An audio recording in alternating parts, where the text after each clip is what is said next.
Hello, Misfits, and welcome. It is Kraken week, so you get an extra video from me this week. I don't know what possessed me to dress up. I think I was just trying to stay on theme. I only mildly regret it. Don't be surprised if pieces of this go missing as the video goes on, because, it's July. And this is too warm an outfit for July. Anyway, yeah, so you might have heard about Kraken Week. It's something that a bunch of different content creators in the D&D community have been doing. It's something to just sort of celebrate all things sort of nautical themed, and to just sort of have something that sort of bonds us together that we can all participate in as a community. So, of course, I wanted to participate. Today's video specifically is 5 of my favorite D&D sea monsters. Some of you know that I have been running a nautical campaign, so I have definitely been reading up on more than a few sea monsters in D&D, and I thought I would share some of my favorites with you today. Of course, we're talking about 5th edition Dungeons & Dragons, because that's the campaign that I'm running. That's the system we're using right now. The majority of these are monsters that I've actually run in my own sessions, though there are 2 that I have yet to run, but we will get into those. I have ordered these by challenge rating, which is funny because I feel like I've spent several videos now talking about how arbitrary that number is, but that's how I've organized this list, so we're going to start at the lowest challenge rating and work our way up to the largest. So, here we go. The first monster we will be looking at in this list is called the Ancient Giant Squid. Now, this monster actually comes from the Isle of Dread. So they did a nice 5e conversion of this classic, D&D campaign. If you are running a nautical campaign in 5e and you need more variety to your sea monsters, then I highly recommend this, because it's chock full of just great sea monsters or sort of reskins of classic monsters to really best suit that theme, so definitely recommend. But we're talking about the Ancient Giant Squid first, and it's a wonderful monster. It has a CR of 4, so it's not a super high CR, but it's definitely something that you want to be wary of, and it's not something to be trifled with. Let's talk about some of the stats. It is an AC of 13, so it's not too hard to hit, but mostly because it's a big boy. It's a huge beast, and it has 110 hit points and a swim speed of 30 feet. Its standout ability score is going to be its strength. It is 19 strength, so it gets a +4 mod to that. And it's a siege monster, so it's going to be dealing double damage to structures and objects. So this is a great monster to put up against your party if they are sailing across the ocean and you want to scare them just a little bit. Now, what really makes this a formidable monster, and possibly a great monster specifically for larger parties, is the fact that it gets 5 attacks. The Ancient Giant Squid has multi-attack. It gets 1 bite and 4 attacks with its tentacles. The bite is nothing to sneeze at. It's 4d6 plus 4 piercing damage, and the tentacle attacks are each 1d6, and of course you would be grappled after being hit by the tentacles. Another ability it has is its ink cloud, where it can send out a 30-foot diameter cloud of ink, and this can help it flee or hide. So this is a great monster. I put a couple of these up against my party, and the 5 attacks by themselves were very, very scary, but it's great. And, if you have a smaller party, then some of these attacks could be targeted at the ship, where it's going to be dealing more damage anyway. It's a really good monster. It's a nice take. It's more interesting than just, the giant octopus or just a normal giant squid. I really, really like this one. The second monster is also from the Isle of Dread, and it is the adult sea dragon. So think that classic sort of sea serpent dragon that you might see tucked away in the ocean on an old ancient map. That's exactly what I envision when I think of the adult sea dragon. It's a great monster. This has a CR of 9, so it's a little tougher, but it's not a crazy CR. Your party could probably face off against it when they're still somewhat in the lower levels, and be able to beat it and feel really, really heroic for getting that done. It is an AC of 17, it is 126 hit points, and it has a swim speed of 60 feet as well, but it also has a land speed of 20 feet. This guy also has a pretty beefy strength score. It is 22 strength, so a +6 mod, and it gets bonuses to its saving throws for Dex, Con, Wisdom, and Charisma. With the Adult Sea Dragon, it has Blind Sight for 60 feet, and Dark Vision for 120 feet, and a passive perception of 18, so it's going to be a lot harder to sneak by this monster. The Adult Sea Dragon is also a siege monster, so it's going to be dealing double damage to objects and structures. What sets the Adult Sea Dragon apart from the Giant Squid is that this guy also gets legendary actions. It has multi-attack, it doesn't get 5 attacks, but it does get 3, a bite and 2 claws. It also has a tail attack that it can use. It is a +10 to hit, so definitely gonna be hard to dodge that one. And it also has a breath weapon that's poison based. It does a poison glob attack, and it spits out a 10-foot diameter glob of acidic poison at a point within 60 feet of it. This is great. It's a DC 16 dexterity save to have the damage, and on a fail, you're poisoned. What I really like about this guy is its legendary actions. One of its legendary actions is to detect, so to make a perception check, which is sort of interesting to see listed under legendary actions. I guess if you're really trying to hide or evade it, it really wants to narrow in and find you and attack you. One of its other legendary actions is the tail attack, which is really, really hard to dodge and a really powerful attack. So it's nice to see that as one of its legendary actions. So this is my favorite out of its legendary actions. It's an action called Constrict. So this costs 2 actions to pull off, but it causes 86 bludgeoning damage to an object that it is wrapped around. And it literally says in parentheses, such as a ship.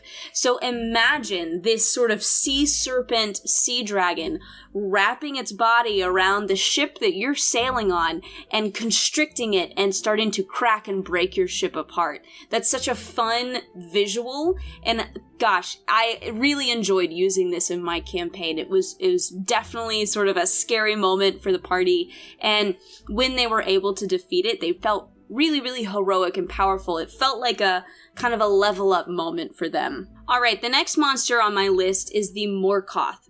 I think it was introduced in Volo's Guide to Monsters in terms of 5th edition. I'm not sure if it existed in D&D before then, but you can also find it in the Monsters of the Multiverse book as well. This is a CR 11 monster, and it is powerful. This is a really interesting and very tough monster, and I am pretty sure, I don't know this for certain, but if anybody watched Campaign 2 of Critical Role, there was a enemy that they faced off against named Vokodo, and I'm like 90% sure that Vokodo was some type of Morkoth, just based off of what it could do and what it looked like. It really, really sounded like a Morkoth. But let's get into some of its stats and its abilities. The Morkoth is a large aberration. It's chaotic evil. It is an AC of 17, and it has 165 hit points. It has a swim speed of 50 feet, or 25 feet on land. Its most powerful ability score is probably going to be its intelligence. It's got a +5 to intelligence, and it gets a +6 to Dex saving throws, a +9 to intelligence saving throws, and a +6 to wisdom saving throws. It is a lot of skills listed here. Arcana, +9, History, +9, Perception, +10, +6 to Stealth, which is really interesting to see the skills listed. I feel like I don't normally see that for monsters. It is Blind Sight for 30 feet, and a passive perception of 20. It also can speak telepathically at a distance of 120 feet. So this is a very bizarre creature that kind of gets in your mind and is very intelligent. So it has multi-attack as well. It can either make 2 bite attacks or 2 tentacle attacks. And of course, if it attacks you with its tentacles, you will be grappled. But what's also interesting about this creature is it has a hypnosis ability and it's a spellcaster. The hypnosis ability is a 30-foot cone of magical energy that it projects, and the DC against that is a 17 wisdom save. So that's a pretty high DC. It's very likely that somebody could get affected by this hypnosis and end up being charmed by it and fighting for it and instead of with its allies. Its spell save DC is 17 as well, and it can cast things like Detect Magic, Mage Hand, Darkness, Dimension Door, Dispel Magic, Lightning Bolt, and Sending. So very interesting. A standout feature of this monster, though, is its spell reflection reaction. If the Morkoth makes a successful saving throw against a spell, or a spell attack misses it, the Morkoth can choose another creature, including the spellcaster. The spell targets the chosen creature instead of the Morkoth. Gosh, this is a really fearsome foe. Not only that, but the Morkoth can have layer actions as well. If you're facing off against this guy in its home base, you are in trouble. Some of its layer actions include it casting spells or using that hypnotize ability. It can also affect the water in the region. It can locate things very easily in the region as well. Also, another feature of being in its lair is this supernatural lure regional effect. This makes the entrance to the Morkoth's lair alluring and enticing. Any creature within 30 feet of that entrance has to make a wisdom saving throw, and if they fail, then they are drawn to enter and drawn to move towards the Morkoth's location. So this is a really, really formidable monster, and to be completely honest, I'm surprised that its challenge rating is so low. It's a CR of 11, which isn't like, it's not like a terribly low number, but honestly, I would probably put this a little closer to a 13. In my last video, we talked about the Rakshasa and the Beholder being of a CR 13, and this kind of sounds on par with those. I think the only difference being that it doesn't have legendary actions or legendary resistance, but it's got a lot of really scary abilities and attacks that are really going to pose a challenge to you and your party. Alright guys, now we move into the stuff that I haven't had the opportunity to run yet. And that's mainly just because I don't think my party is of a high enough level. I don't think they're ready to face these monsters just yet, but they're getting very close. So first, let's talk about the Leviathan. The Leviathan is a CR 20 monster, very formidable, has an AC of 17, and it has 328 hit points. It has a speed of 40 feet or a swim speed of 120 feet, so this thing is fast. It is a +8 to strength, a +7 to dex, a +10 to con, a +4 to wisdom, and a +3 to charisma. Its saving throws for wisdom and charisma are +10 and +9. It has a lot of resistances. It's immune to acid and poison, and it also has quite a number of condition immunities as well. This is also a legendary monster. It gets legendary actions and legendary resistances. Now, the Leviathan is a gargantuan elemental, and so it's going to behave a little similarly to water elementals if you've ever run those in any of your sessions. It can definitely be affected by cold damage and slowed down. So water elementals, if they're dealt a certain amount of cold damage, it actually can freeze part of them and they will slow down a little bit and not be as fast as they were. The Leviathan is no exception, but you have to deal 50 cold damage to it on a single turn, which is a pretty sizable amount of damage, so be aware of that. The Leviathan, of course, is a siege monster, so it's going to deal double damage to objects and structures, and it also has a water form, so it can enter a creature's space and just stop there. It can also move through spaces as narrow as 1 inch wide without squeezing, which is really interesting. It has multi-attack, but it really only gets 2 attacks. It can make a slam attack and a tail attack. But to counter the fact that it doesn't have more attacks, the attacks that it does do are really, really powerful. They're going to be dealing bludgeoning damage plus acid damage on top of that. The slam is 2d12 plus 8 bludgeoning plus 2d12 acid, and the tail is 2d10 plus 8 bludgeoning plus 3d6 acid. So that's a really, really powerful attack. It should also be noted that the acid damage, there's no save attached to it. So you're just getting dealt that, which hurts. It also has a pretty scary ability called Tidal Wave. So it can magically create a wave of water that extends from a point that it can see within 120 feet, and the wave can be up to 250 feet long and up to 250 feet tall. And every creature has to make a strength saving throw when they're hit with this, and the DC is 24. On a failed save, the creature takes 7d12 bludgeoning damage and is knocked prone. That's a pretty formidable attack right there. This is definitely something where if you're not careful and you get hit by that, you could go out. I'm a little surprised that it doesn't get layer actions, but its attacks are so strong and so heavy hitting that I think I get it. And they do say that you typically only find these on the elemental plane of water, so it's in its natural habitat if that's where you're facing it, and so you're gonna get hit by that tidal wave. You're gonna get hit by these water attacks, and that, oh my gosh, that's gonna be devastating. Alright, for the last monster, of course, we're going to talk about the Kraken. The Kraken is a CR23 monster, and you can find it in the classic monster manual. The Kraken has an AC of 18, and it is 472 hit points. This is a really, really challenging monster. It's meant to be one of the toughest monsters in the monster manual, and it's kind of up there with your Tarrasque kind of level of creature. This is meant to be an campaign-ending final boss. It is a speed of 20 feet and a swim speed of 60 feet, so interestingly, it is not as fast as the Leviathan, but man is it powerful. Plus 10 to strength, plus 7 to con, plus 6 to intelligence, plus 4 to wisdom, and plus 5 to charisma. There are no negative mods here for this beast. Its strength saving throw is plus 17, which is literally absurd. It also gets bonuses to saving throws for dex, con, intelligence, and wisdom. So this doesn't have a ton of weaknesses. It has some damage immunities, like lightning and attacks that are non-magical. It also has some condition immunities as well. It cannot be frightened or paralyzed.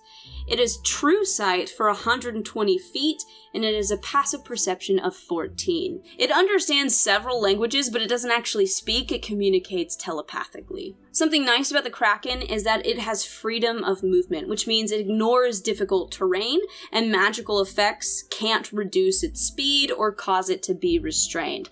That is really, really nice. I definitely have some players that have tried to throw slow at me before, or find ways to make it hard for me to move around, and this is going to keep them from doing that. And of course, like most of these monsters on this list, it's a siege monster. The Kraken has multi-attack, just like everything else here, and it makes 3 tentacle attacks, each of which can be replaced with an attack called Fling. It also has a bite attack that you could do as well, which is a plus 17 to hit and does 3d8 plus 10 piercing damage. Something else to note, if it bites you, and you're a large or smaller creature, you're swallowed. And, yeah, that's bad news for any player. While swallowed, you are blind, restrained, and you're gonna take 12d6 acid damage at the start of each of the Kraken's turns. The only way you're getting out of the Kraken if you've been swallowed is if your friends do enough damage to it, and it happens to fail a con save. But remember, it gets plus 14 to its Constitution saving throws. So even though the DC for this is 25, it's very unlikely that you're gonna get spat out of this Kraken if you've been eaten. The tentacles attack hard with a plus 17 to hit and 3d6 plus 10 bludgeoning damage, and of course you would be grappled after that. The DC to escape is 18, and if you've been grabbed by the tentacles, it can fling you. So a large or smaller creature held or grappled by the Kraken is thrown up to 60 feet in a random direction and knocked prone. If the target strikes a solid object or solid surface, it takes 1d6 bludgeoning for every 10 feet it was thrown. If the target is thrown at another creature, that creature must succeed at a dex saving throw or take the same damage and be knocked prone as well. And if that wasn't enough, it also has an attack called Lightning Storm. The Kraken magically creates 3 bolts of lightning, and it can target somebody it can see within 120 feet of it, and they must make a DC 23 dexterity saving throw, and then take 4d10 lightning damage on a failed save or half on a successful one. Ouch. Of course it gets legendary actions, but surprisingly, not legendary resistance. Its legendary actions are going to be the Tentacle Attack or Fling, the Lightning Storm, which costs 2 actions, or it can produce an Ink Cloud, which costs 3 actions. Of course, the Kraken also gets layer actions. And a lot of these are affecting, the area itself. It's not necessarily like extra attacks that the Kraken is doing. It's affecting the water in the area. So the Kraken can affect the currents, causing people to have to make strength saving throws or be moved around. It can make people in the water within 60 feet of the Kraken vulnerable to lightning. So that's really going to make those that lightning storm really hurt. Also, it can electrically charge the water in its lair, and that's going to hurt a lot too. That's 3d6 lightning damage and involves a con save, and it's involved. It also does regional effects to the area. It can alter the weather within a 6-mile radius. It can also sort of call water elementals. It sort of coalesces water elementals in the area. And aquatic creatures within 6 miles of the lair have an intelligence score of 2 or lower, are charmed by the Kraken and aggressive towards the intruders to its lair. So, yeah, that's a pretty formidable monster. I know that Pointy Hat did a video where he sort of revamped and reworked the Kraken, so I do highly recommend checking this out, because while that's a scary monster, it does leave some things to be desired, especially if your players are, very high level and they need a really big challenge. So I do highly recommend that. But yeah, those are my top 5 sea monsters in 5th edition Dungeons & Dragons. I really, really hope you enjoyed it. It was fun putting this list together. I love all things nautical. I've thoroughly enjoyed the campaign I've been running. If I remember, I will try to link below the episodes in which some of these monsters appear in my own campaign. We shall see. But yeah, if you enjoyed this video, if you liked it, please feel free to like and subscribe. That definitely helps me out, but more importantly, leave a comment down below. Tell me about your favorite sea monsters, or tell me about times when you ran some of these monsters and what happened. Did they go down easily? Did they put up a big fight? I would love to hear about it. But with all of that said and done, I hope you guys have a great rest of your weekend, and I will see you again next time.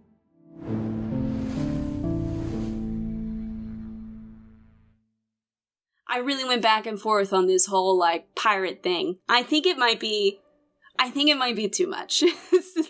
But it's too late. It's too late. I filmed it all. I'm already dressed this way, so that's just what it is.